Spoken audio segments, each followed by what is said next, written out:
आले आले. बघू ना मावशी. अरे तुम्ही अजून जागा आहे ती? मी या झोपा येऊ? आईसाहेब रागवतील ना व. मी आईला विचारलंय, झोप लागली तर डोंडीबा उचलून ने. येऊ का? या. अहो पण तुम्हासनी इथं कशी झोप येणार? इथं गादी आहे नऊशी. असू दे, मी तुमच्या मांडीवर झोपीन. आम्हाला जरा एक गोष्ट सांग की. कुठली सांगू? खंडोबाची? नको, आम्ही ती ऐकले. डोंडीबा रोजच सांगतो. मग कुठली सांगू?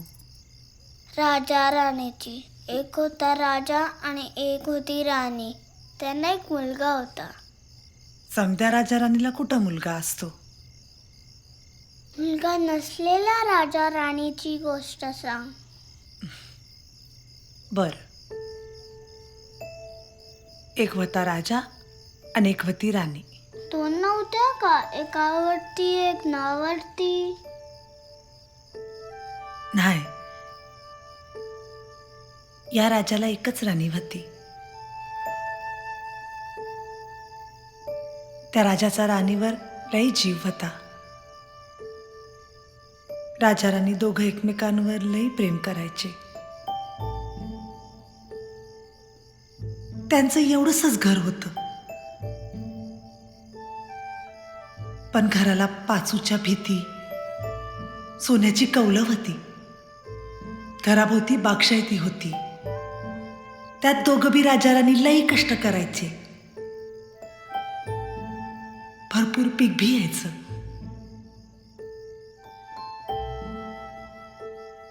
कणसं लागायची. पिकाला रुपयाची पानं यायची. कणसाला माणिक मोती लागायचे.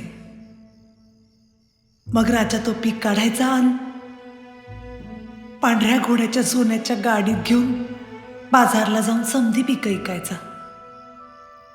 राणीला पुट्ट्याचा शालू घेऊन यायचा. राणी लई खुश व्हायची. राजाला पंचपक्वान्न खायला घालायची.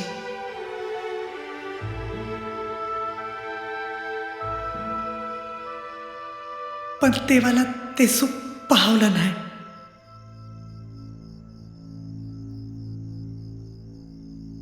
एकदा ना राजा राणी कुठेतरी बाहेर गेले होते. अग्निनारायण आला आणि राजा राणीचं सगळं घर पेटवून गेला. का? कुणास ठाऊक का. मग वाडा कोणी भिजवला? कुणी जावला नाही. राजाची सगळी संपत्ती जळून खाक झाली. राजा तेव्हा घरी गेला आणि राणी एकलीच राहिली.